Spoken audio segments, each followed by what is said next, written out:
Hello everybody, how are you? I hope all of you are doing well. Today I brought you a new lesson. In this lesson we are going to talk about idioms. This is our second part of the idioms. If you haven't watched our first video, I will put the link in the description or else I will put the link in here or here.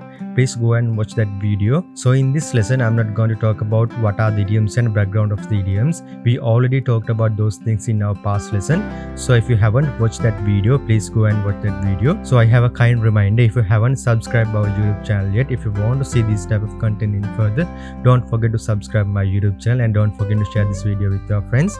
Let's get into the video. So in this lesson I'm going to talk about 5 idioms. You can use those idioms in day-to-day conversations. So the first idiom is hit the books. The idiom hit the books does not mean literally hitting the books. Instead, it means to study hard or with great effort. This phrase is commonly used by students when they used to prepare for exams or complete homeworks. So let's take example. So your friend want to go out with you tonight. So you can't go out. So you wish you could but you can't because you have lots of work to do and you have lots of catch up to do. I wish I could but I really need to hit the books. I have lot of studying to do my math exam. So let's take the example again. I wish I could but I really need to hit the books because I have lots of studying to do for my maths exam. So basically hit the books means actually not hitting with the books. It means you have to study hard. So the next idiom is under the weather. What do you mean by under the weather? Under the weather means it's actually not saying the under the you are in under the weather. It's actually saying that you are sick or ill. Let's take an example.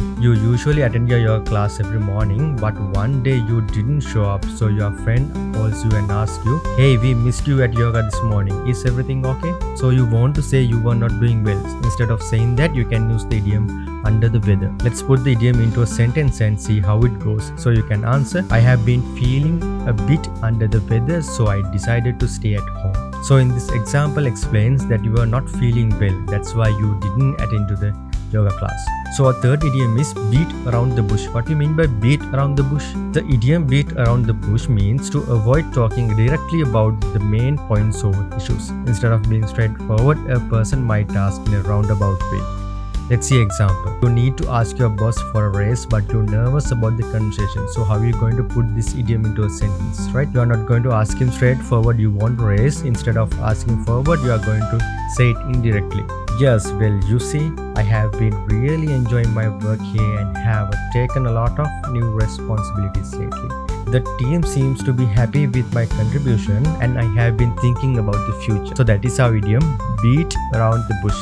Beat around the bush means saying it indirectly. Fourth idiom is hang in there. The idiom hang in there means to preserve or continue through a difficult or challenging situation. So it's often used to encourage someone to remain hopeful and represent even when things are tough. Let's see example. Friend is feeling overwhelmed and stressed because her upcoming final exams. I know you are going through a very hard time. Hang in there. Everything will be alright soon. So in this example, hang in there offers to use encouragement. Okay, our last idiom is cup of tea. What do you mean by cup of tea? The idiom cup of tea refers to something that someone likes or enjoys. So it can also mean something that suits someone's taste or interest. It often used in the negative form, not my cup of tea, indicate that something is not to one's liking or represents.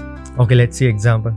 So you are discussing a hobby with your friend. So you can say you really enjoy hiking on the weekends. It's my cup of tea. In this case, cup of tea means that you enjoy something very much. So let's see another example. You invited to a jazz concert but you preferred rock music. So you can say jazz isn't really my cup of tea. I prefer rock music. Here, not my cup of tea means jazz music is something you not like or enjoy. This is our today's lesson, guys. If you haven't subscribed my YouTube channel yet, if you want to see this type of content in further, don't forget to subscribe and hit the bell icon and don't forget to share this with your friends. Stay tuned for the next video.